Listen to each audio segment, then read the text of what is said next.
Aujourd'hui, pour n'importe qui, il n'y a rien de plus simple que de réaliser des vidéos. On a tous, dans la poche, à portée de main, un objet qui peut couvrir 90% des besoins de quelqu'un qui voudrait se lancer. Sauf que parfois, c'est vrai, ça peut s'avérer un tout petit peu plus compliqué. Et moi, en 8 ans de création sur YouTube, je crois que j'ai rassemblé enfin mon arsenal de vidéos idéal. Et étonnamment, le téléphone, il en fait pas partie. Bonheur sur scène, c'est une chaîne de micromobilité, alors je te parle jamais de comment je fais mes vidéos. Pourtant, c'est une part, cachée certes, mais hyper grande de mon quotidien, de mon activité. Alors aujourd'hui, je te propose de découvrir comment, tout seul, je tourne toutes les vidéos que je te propose, semaine après semaine, sur la chaîne. Et si tu veux en savoir plus sur le sujet, reste avec moi et... c'est parti.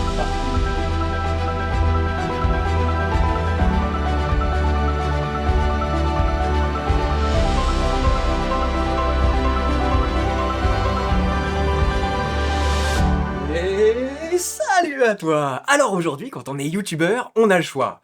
À peu près. Soit on a des millions d'abonnés, une société de production derrière soi, des moyens humains et financiers illimités, soit, comme moi, on a une magnifique communauté à ses côtés. Oui, mais pour aller filmer, on est un peu tout seul pour tout gérer. Et dans la même seconde, moi, je dois tour à tour être auteur, réalisateur, cadreur, ingénieur du son, présentateur, assistant, producteur. Et en plus de tout ça, en général, moi particulièrement, je dois le faire en équilibre, en roulant sur une roue électrique. Et si t'ajoutes à ça ma grande capacité à me distraire facilement quand je suis dérangé, tu comprends que j'ai un impératif très clair quand je vais filmer.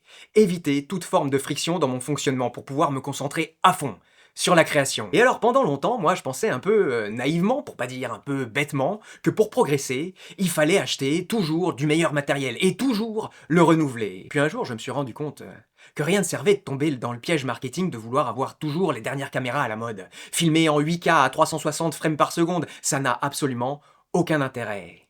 Par contre, la fluidité, par contre, avoir le bon matériel au bon moment, et un matériel que j'ai vraiment envie d'utiliser, avoir des compagnons de travail, une vraie petite communauté d'assistants qui capteront le bon moment, exactement, comme je veux le partager, alors ça, oui, ça a de l'intérêt. Tout ça pour te dire que plus que du matériel de tournage, j'ai passé les dernières années à rechercher, à construire un système, mon système.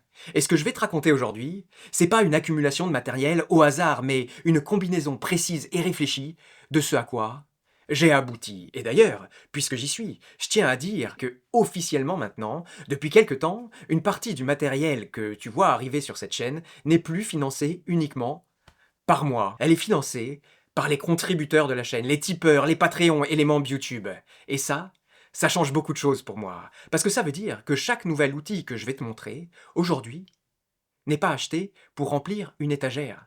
Il est acheté dans un but très précis. Améliorer la qualité du contenu que je peux proposer. Allez, maintenant, on rentre dans le vif du sujet. Et on commence par la caméra principale, celle que j'utilise là, maintenant, tout de suite, pour te parler, pour échanger. Parce que oui, quand je suis à l'atelier, je tourne au calme. Et j'ai un besoin bien particulier, créer une ambiance chaleureuse où toi et moi, on peut discuter, parler et échanger. Alors, la caméra que j'utilise en général pour te parler, eh ben, c'est un GH6. Oui, un GH6 de Panasonic. D'ailleurs, en plus des plans principaux là que je suis en train de t'illustrer, eh ben j'utilise cette caméra pour les plans d'illustration jolis quand je suis en train de te présenter des objets, tu sais, sur fond noir avec parfois un peu de fumée dans le fond. Et puis, ce GH6, je lui pose un objectif Lumix 12-35. Attention, je ne vais pas rentrer vraiment dans les spécifications de chaque objet, mais ça en tout cas, ça me permet d'avoir un grand angle quand je te parle et aussi du zoom quand j'ai des détails à te montrer.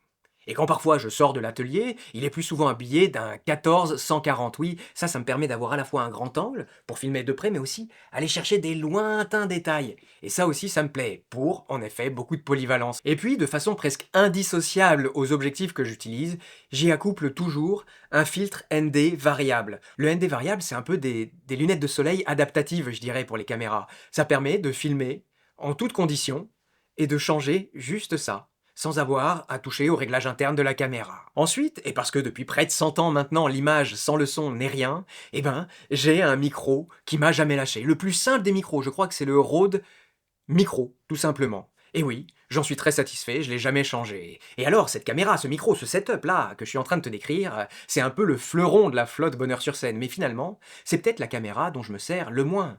Parce que mine de rien, mon activité, maintenant, à moi, eh ben elle se fait majoritairement en dehors de l'atelier. Mon travail maintenant, c'est de partager avec toi le bonheur que j'ai à aller rouler. Alors, pour te parler, dehors, je dois pouvoir sortir la caméra et filmer immédiatement, avant que le moment où la pensée que j'ai soit passée. Et pour ça, j'ai une DJI Osmo Pocket 3.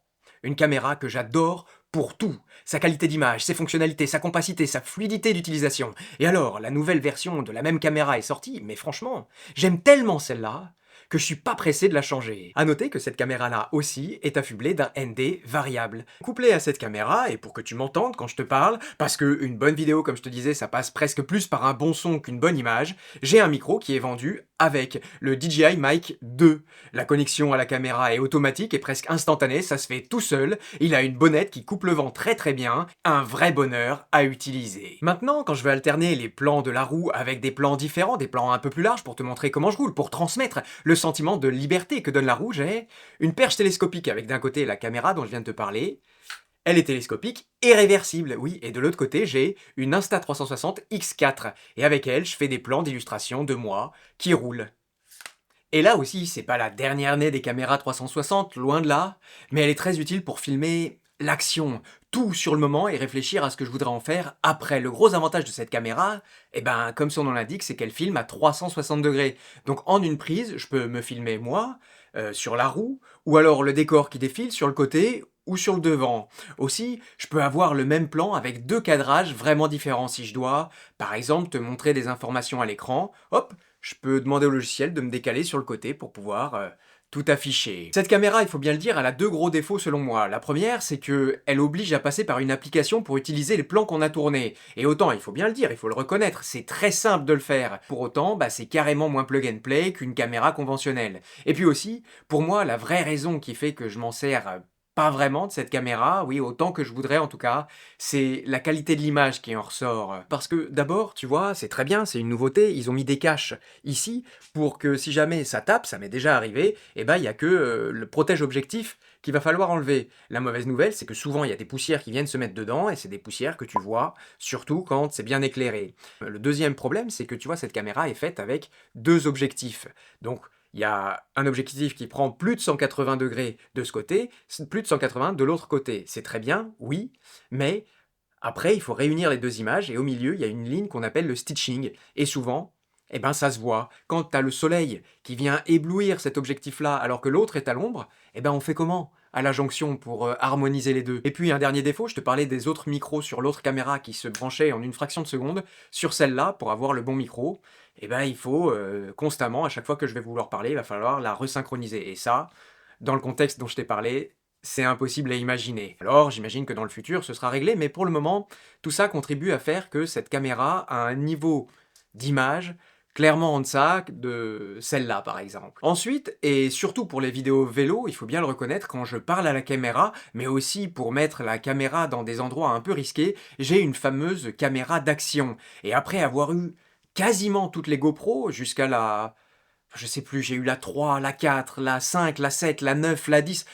Je sais plus, tant j'en ai changé, et ben c'est avec un grand bonheur que j'ai changé de crèmerie pour aller chez DJI aussi. Cette caméra, je l'utilise toujours avec le harnais que je porte à la poitrine, ou alors avec des attaches spéciales pour l'accrocher un peu n'importe où, je dirais. Ensuite, il y a un accessoire duquel je me sers pas souvent, c'est vrai, mais qui change la vie quand j'en ai besoin, c'est mon nouveau trépied. Parce que d'habitude, pour déplier un trépied, c'est long, c'est très long. Alors qu'avec le nouveau, paf, en 5 secondes, il est déployé. Vraiment, parfois, j'aime prendre le temps. Mais pour le matériel photo à déclenchement rapide, j'adore notre époque, quoi, parce que, tu vois, tout ce dont je te parle, c'est des choses dont j'aurais rêvé. Et maintenant, je te présente le nouveau, le dernier né dans l'inventaire Bonheur sur scène. Oui, un très bon exemple de ce que vos soutiens me permettent de faire. Parce que depuis très longtemps, il manquait des plans aériens à cette chaîne. Et grâce aux contributeurs, je me suis lancé. Et maintenant, le DJI Neo 2, oui, encore un DJI, vient combler un manque qu'on avait depuis des années. Il est tout petit et surtout, il a la capacité de se mettre en l'air en 5 secondes et de me suivre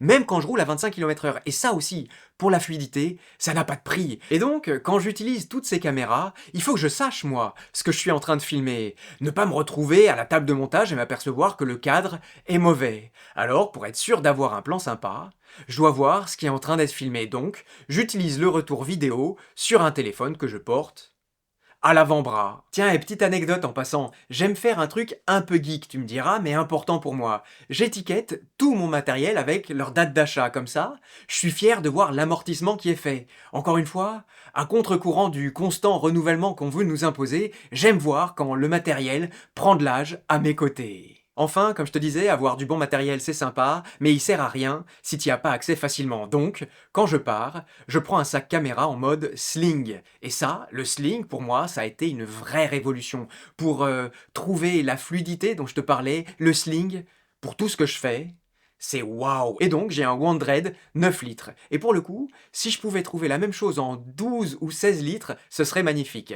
J'ai déjà d'ailleurs quelques pistes. Cela dit, un sling, c'est très bien, mais ça repose en bandoulière sur une seule épaule. Et j'aime autant te dire que pour les longues sorties, parfois quand je rentre, je suis crevé. Et voilà, la liste touche à la fin, mais quand même, j'ai un dernier accessoire à te présenter. Oui, last but not least, comme disent les Anglais. L'accessoire le plus important de tous.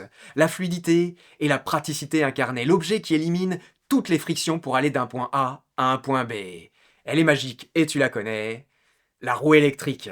Ça paraît évident dit comme ça, mais en vrai, j'ai failli ne pas t'en parler. Oui, j'ai failli l'oublier tellement elle est évidente sous mes pieds. Et vraiment, je le dis du fond du cœur, la roue électrique comme accessoire vidéo, c'est un énorme waouh.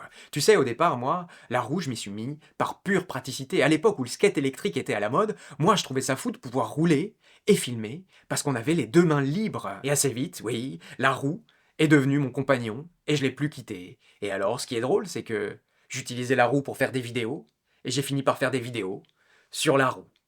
Comme si la boucle était bouclée. Et voilà, je crois que je t'ai tout dit sur le sujet. Maintenant, j'espère que tu trouveras la caméra parfaite pour filmer tes aventures cet été. Et d'ailleurs, si tu le fais, permets-moi un dernier partage avec toi. Oui, c'est que depuis le temps que je me filme en roue électrique, j'ai appris que le plus important quand même, c'est peu importe de faire des belles images, le plus important c'est de les ramener à la maison. Alors, il faut jamais, sous aucun prétexte, se mettre en danger. Oui, ni soi, ni évidemment les autres usagers de la chaussée. Ni, d'ailleurs, mettre en colère la maréchaussée. Alors, moi, j'essaye de faire ça dans des endroits un peu isolés, quand il y a moins de monde. J'essaye vraiment de me concentrer, de rester toujours concentré sur l'essentiel. Je plante la caméra comme ça autour de moi, mais moi, je regarde toujours devant moi. D'ailleurs, les lunettes, c'est aussi à ça qu'elles servent. Quand je me filme, tu crois que je te regarde, mais non.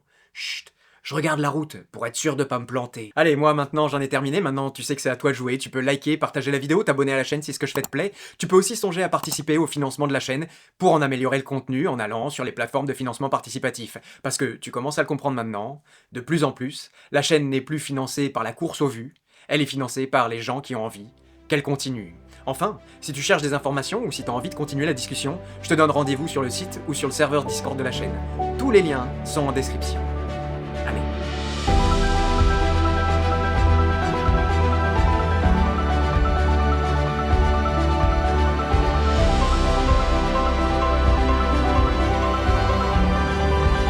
Et post-scriptum. Oui, je te disais en introduction de la vidéo que Bonheur sur scène, c'est une chaîne de micromobilité et que jusque-là, je t'avais jamais vraiment parlé du matériel que j'utilise. Alors dis-moi, si quand j'achète du matériel de tournage, tu veux que je t'en parle, moi, tu l'auras compris, je serais ravi de le faire. Oui, et d'ailleurs, ça pourrait être un format pour les contributeurs. D'ailleurs, la vidéo d'aujourd'hui, ça devait au départ être une vidéo pour les contributeurs, parce que, clairement, on rentre là dans les coulisses de la chaîne. Et c'est ça que j'ai envie de parler, tu vois, faire le tour de l'atelier. Vraiment les coulisses, ce que je peux pas montrer, des choses un peu plus simples, un peu plus légères et des choses, oui, qui font pas partie de la micromobilité. Mais voilà, je me suis dit que un peu plus loin que les coulisses de la chaîne, ça pouvait t'intéresser. Du coup, il faut voir cette vidéo comme un cadeau fait à toi par tous les contributeurs, que je remercie au passage. Voilà.